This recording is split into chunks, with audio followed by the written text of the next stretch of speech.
Oi, pessoal, mais uma aula remota. O assunto de hoje são os sistemas ácido-base, tá? Essa aula eu dividi em 3 vídeos para que fique mais fácil para vocês estudarem, tá? Bom, eu vou começar com as definições, tá? Existe um número muito grande de definições ácido-base que são utilizadas, na verdade, para os mais variados sistemas, né? A gente tem conceitos mais restritos, conceitos mais gerais, e o uso depende muito daquilo que você está estudando, tá? Nós vamos estudar, na verdade, três dessas definições, desses conceitos. O conceito de arrênios, que na verdade vocês já viram, né, no ensino médio, ele é o primeiro contato que a gente tem com as reações ácido-base. Tem o conceito de Bronsted-Lowry e tem o conceito de Lewis, tá? Então, nós vamos estudar esses três porque são os mais abrangentes e são os mais realmente utilizados, né, no dia a dia. A gente, além disso, vai estudar também o sistema do solvente, que seria uma generalização do sistema de Bronsted-Lowry, tá? E vamos seguindo. Bom, primeiro a gente vai ver Bronsted-Lowry, né? A definição de Bronsted-Lowry, ela diz o seguinte: ela define o ácido como sendo um doador de prótons, tá? E a base é um aceitador ou um aceptor de prótons, ou seja, o ácido ele doa o próton e a base ela recebe esse próton que foi doado pelo ácido, tá? Essa transferência de próton, né, ela pode ocorrer tanto no solvente aquoso, que é o que a gente vai estudar na verdade, pode ser feito em outros solventes, como a gente vai ver também essa possibilidade, e também até mesmo na ausência de solvente, como é o caso, por exemplo, da reação química entre o ácido clorídrico gasoso e a amônia gasosa. É uma reação de transferência de próton, né? Segundo o Bronsted-Lowry, e ela ocorre na ausência de solvente. Então, essas três possibilidades existem, tá? Então, eu peguei como exemplo aqui um ácido de Bronsted, que é o HF, tá bom? Reagindo com água, vai dar o íon hidrônio e o fluoreto em solução aquosa, né? Essa aqui, na verdade, é uma reação de ionização do ácido fluorídrico, né? Então, a reação de ionização de um ácido, ela é uma reação ácido-base de Bronsted, tá bom? Então, aqui, o HF doou um próton para a água, não é isso? Formando um íon hidrônio, e teve a formação, então, do fluoreto, tá? Aqui embaixo, a amônia, né? É a reação da amônia com água, gerando o íon NH4+, e o H-. Então, a água aqui no caso está doando o próton para a amônia, né? Então, a amônia está recebendo esse próton, a amônia é uma base de Bronsted, ok? Agora, deu para perceber ali que a água ela tem uma função interessante, né? Ela é um exemplo do que a gente chama de substância anfiprótica, ou seja, é uma substância que ela tanto pode funcionar como um doador como um aceitador de próton, tá? Então, esses dois exemplos que a gente viu mostram claramente que a água é uma substância anfiprótica. Existem outras substâncias que podem ser anfipróticas também, tá? Mas a água, como é o solvente mais importante, né? Para a maioria das reações químicas, a gente está falando especificamente sobre ela, tá bom? Um outro conceito muito importante na definição de Bronsted-Lowry é a ideia do par conjugado ácido-base. Toda reação de ácido-base de Bronsted, ela pressupõe um ácido e uma base. O ácido ele vai ter sua base conjugada e a base terá seu ácido conjugado, tá? Então, aqui a gente tem um ácido HF. A sua base conjugada é o fluoreto, tá? E a água aqui funciona como uma base. O seu ácido conjugado é o íon hidrônio, ok? Por outro lado, na reação da amônia, a amônia é a base e o íon amônio é o seu ácido conjugado. A água aqui funciona como um ácido e a hidroxila é a sua base conjugada, tá? Então, a base conjugada ou o ácido conjugado, a diferença sempre vai ser um próton de um para o outro, né? Então, a base conjugada vai ser a espécie após a perda do próton e o ácido conjugado é a espécie após o recebimento do próton, ok? Então, toda reação ácido-base de Bronsted e de Lowry, a gente vai ter o par conjugado, ácido-base, ok? Bom, a gente pode medir a força ácida de um ácido de Bronsted e Lowry em solução aquosa. Eu disse que a gente ia começar falando sobre solução aquosa, né? Então, a força do ácido, ela pode ser medida através da constante de acidez, que é o Ka, tá? O Ka, a gente escreve dessa forma aqui, na forma do equilíbrio, né? Então, toda reação ácido-base de Bronsted e Lowry, ela pressupõe um equilíbrio, tá? Um equilíbrio químico. Então, aqui eu tenho um ácido genérico, HX, tá bom? Então, para escrever o Ka desse HX, você vai pegar os produtos, né? A concentração molar dos produtos e vai dividir pela concentração molar dos reagentes. Sendo que a água, como ela é o solvente, a gente vai considerar 1, né? Como se fosse atividade 1, tá bom? Quando a constante de acidez ela é muito menor do que 1, o que isso quer dizer? Que a concentração de HX, ou seja, do ácido, né, protonado, ela é muito alta. Ou seja, isso quer dizer que o ácido é um ácido muito fraco, tá? E por outro lado, o ácido forte ele vai ter o Ka muito maior do que 1, tá? Então, por conta disso, a gente, ao invés de usar o valor de Ka, é muito comum a gente usar os valores de pKa, tá? Por quê? Porque a gente tem uma diferença muito grande nesses valores de Ka, né? Então, você pode ter valores muito pequenos e valores muito grandes. Então, por conta disso, a gente vai utilizar o pKa. O pKa ele é calculado usando menos log da base 10 de Ka, da constante de acidez, tá bom? Então, aqui eu tenho alguns exemplos de Ka e pKa para alguns ácidos conhecidos, né?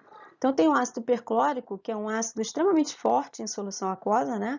Que é o HClO4, ele tem como ânion o ânion perclorato. A constante de acidez dele é 10 elevado a 10, então é muito alta, né? Então, o pKa é muito mais fácil da gente trabalhar, é menos 10, né?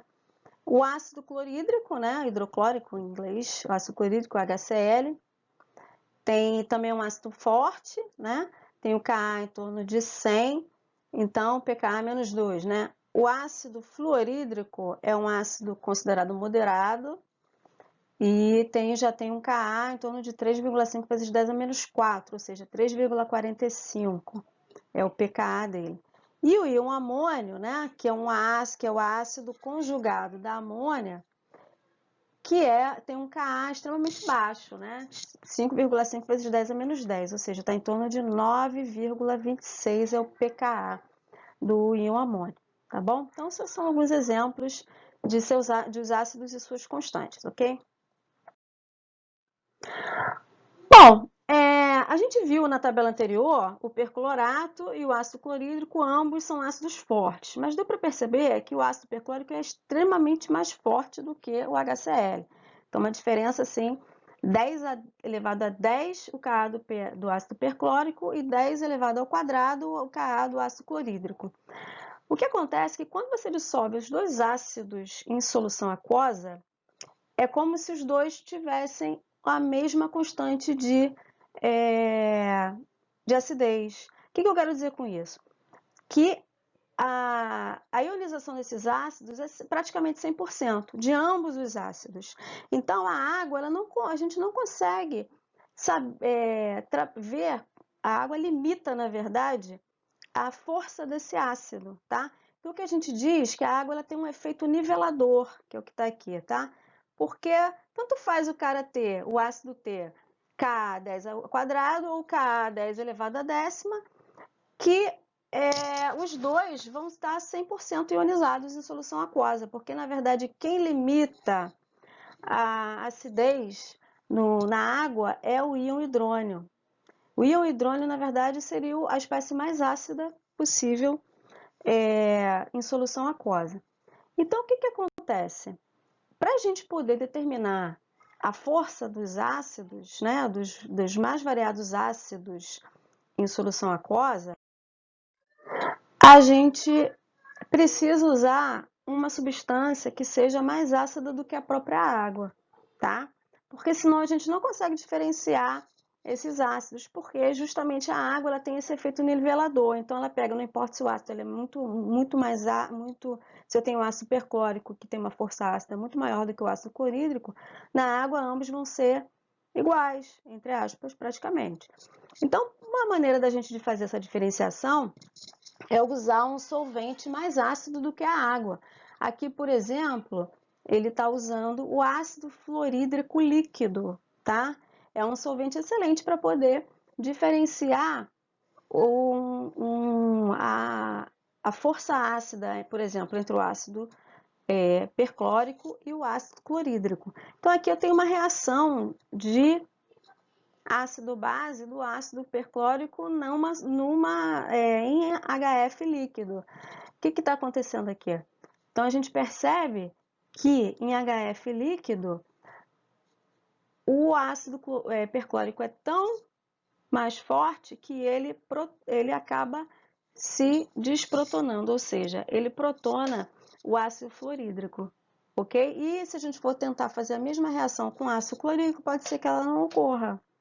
Então, com isso, a gente consegue diferenciar, usando um solvente mais ácido do que a água, a gente consegue diferenciar entre os mais variadas forças ácidas que existem entre os ácidos fortes em solução aquosa, ok? Então, esse aqui é o artifício que a gente utiliza para poder eliminar o nivelamento que ocorre pelo solvente, tá? Bom, além disso, falando um pouco mais sobre o assunto, o ácido fluorídrico ele é mais fraco que o ácido perclórico, é óbvio, né? A gente não pode usar para testar a força de um ácido, a gente não pode usar um ácido mais forte que ele, então tem que usar um ácido mais fraco. Então ele vai funcionar como a base, né? Como um aceitador de hidrogênio, tá? E o ácido perclórico ele é mais forte. O ácido fluorídrico, ele também é uma substância anfiprótica. Lembra que eu falei lá atrás que a água era bastante importante, né? O ácido fluorídrico também porque dependendo do meio em que ele se encontra, ele pode doar o próton. No caso, a água é uma substância menos ácida do que ele, então em solução aquosa, o ácido fluorídrico ele que vai doar o próton para a água, né?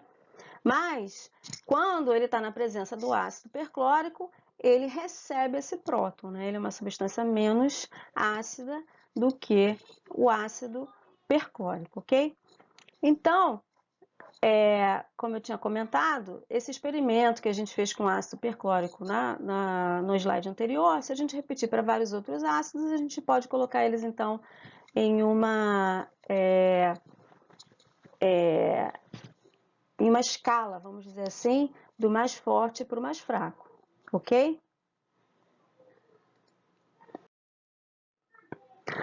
Bom, eu vou comentar um pouco sobre a força ácida de alguns tipos de ácido que a gente tem, tá? Aqui eu peguei os ácidos binários, né? A gente vai comparar em solução aquosa. Se você reparar, eu coloquei uma tabelinha aqui que eu acho muito interessante, da força da ligação HX, né? X aqui são os halogênios, né? Porque a gente está vendo os ácidos binários do grupo 17. Então, a gente percebe o seguinte, que o ácido fluorídrico, ele é o mais fraco de todos, né? Na verdade, aqui a gente considera ele um ácido moderado. Os outros, o HCl, o HBr e o HI, eles são ácidos fortes, né? Então, a força ácida deles aumenta de cima para baixo, dentro da mesma família, né? E por outro lado, a energia da ligação, Hx, ela diminui. Isso é compatível, né? Isso é coerente Porque se a força da ligação diminui de cima para baixo, é normal que seja mais fácil a gente quebrar, ionizar o HI do que ionizar o HCl e o HF, né? Agora a questão é a seguinte, por que o ácido, mas pela coerência aqui, não era para o HF ser tão moderado assim. Ele era na verdade, para acompanhar o comportamento, né? Não era para ele ser um ácido tão mais fraco do que o HCl. Mas por que isso acontece? Isso acontece porque o fluoreto, na verdade, ele tem um raio muito pequeno e ele tem dificuldade de estabilizar essa carga negativa. Então, o cloreto, o brometo e o iodeto, ele já tem um raio maior. Então, isso faz com que a densidade de carga desse ânion, assim que ele é formado, não seja tão grande. Então, o cloreto, o brometo e o iodeto, eles conseguem estabilizar essa carga, já o fluoreto não. Então, por conta disso, existe esse aumento da força da ligação HX e, obviamente, diminui a força ácida e, consequentemente, a ionização desse ácido, tá? Então, isso é uma observação sobre a força nesse grupo. Bom, e em relação aos ácidos ternários, os oxiácidos, né? São os famosos oxiácidos que a gente conhece. Então, você tem lá o nitrato, o sulfato, né? Bom, aqui eu não vou falar de sulfato ainda, né? O nitrato, o ácido nítrico, o ácido nitroso e outros ácidos que tem um hidrogênio só ionizável, né? A gente observa o seguinte, que a força ácida está relacionada com a quantidade de grupos oxo que a gente tem na estrutura. O grupo oxo seria esse oxigênio aqui, né? Então, quanto maior o número de grupos oxo, mais forte seria o ácido. E isso acontece por quê? Porque a gente tem um efeito indutivo, né?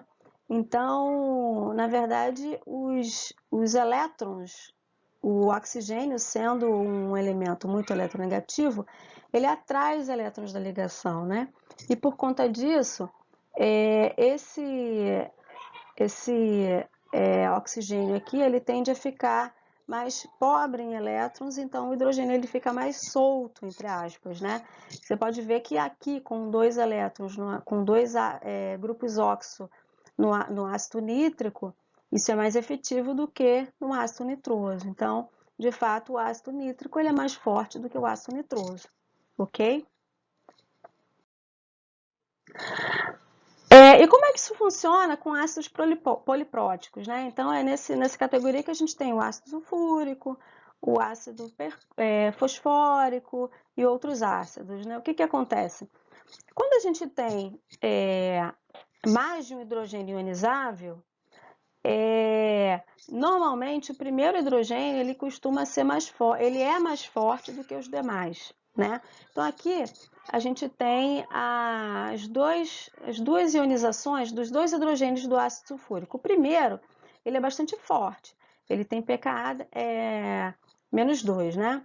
Já o segundo, ele é mais fraco, pKa 1,9, tá? Então, a cada etapa de ionização, diminui a força ácida dessa nova espécie que ocorre, né? Isso acontece porque a cada ionização a gente acrescenta uma carga a essa espécie resultante, né? Então essa carga a presença dessa carga já dificulta essa nova ionização, tá? Então, é o caso do ácido sulfúrico, né? A primeira ionização é forte, a segunda é mais fraca, embora existam ácidos bem mais fracos do que a segunda ionização do ácido sulfúrico, né? Bom, a força ácida, a gente pode fazer uma estimativa do pKa dos ácidos usando algumas regras semi-empíricas de Pauling, né? Então, imagina, a gente tem aqui a fórmula geral, OPEOHQ. O que acontece? O O seria o grupo óxido, né? O E é o elemento que forma aquele ácido, né? E o OH é justamente o hidrogênio ligado ao oxigênio ionizável, né? Então, desculpa,